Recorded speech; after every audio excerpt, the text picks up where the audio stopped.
बहुत समय पहले प्राचीन भारत के मगध राज्य में एक सुंदर जंगल के किनारे बसे एक छोटे से गांव में एक युवक रहता था जिसका नाम आनंद था।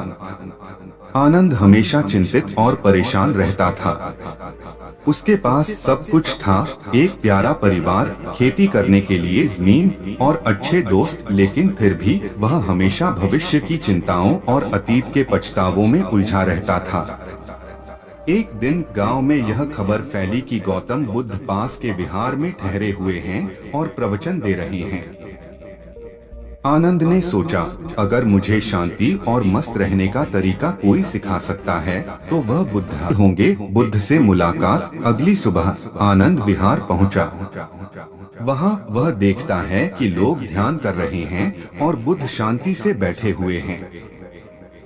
उनकी आंखों में असीम शांति और मुस्कान थी। आनंद ने उनके चरणों में झुककर कहा, भगवान बुद्ध, मैं हमेशा चिंतित रहता हूँ। मैं मस्त रहना चाहता हूँ। कृपया मुझे मार्ग दिखाएं। बुद्ध ने मुस्कुराते हुए कहा, आनंद, तुम पहले इस जंगल में घूमकर आओ।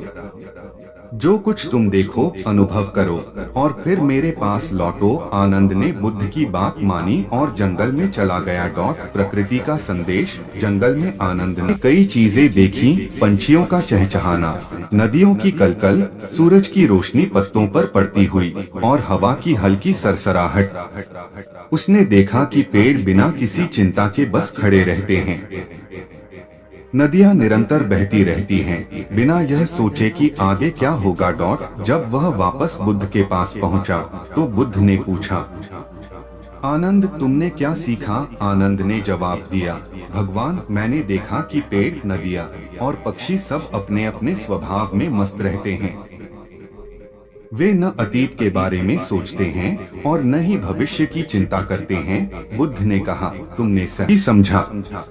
चिंता और दुख का कारण है मन का भटका। हम या तो अतीत में जीते हैं या भविष्य में, और इसी वजह से हम वर्तमान का आनंद नहीं ले पाते। वर्तमान में जीने का महत्व। बुद्ध ने आनंद को एक उदाहरण दिया। कल्पना करो कि तुम्हारे हाथ में एक प्याला है।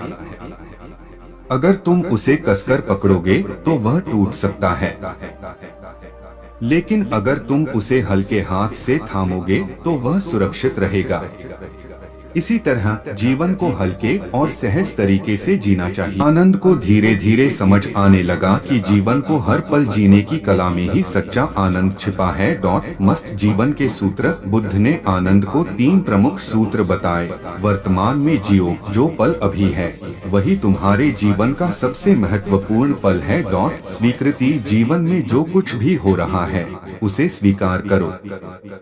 प्रतिरोध दुख को जन्म देता है। कृतज्ञता, जो तुम्हारे पास है उसके लिए आभारी रहो।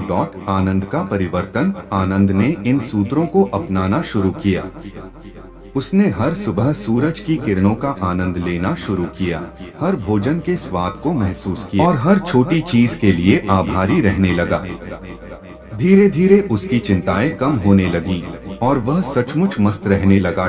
कुछ महीनों बाद आनंद फिर बुद्ध के पास पहुंचा और कहा, भगवान, अब मैं समझ गया हूँ कि मस्त रहना कोई जादू नहीं बल्कि एक अभ्यास है। वर्तमान में जीने से ही असली खुशी मिलती है। बुद्ध ने मुस्कुराते हुए कहा, आनंद, तुमने जीवन का सबसे बड़ा रहस्य जान लिया है।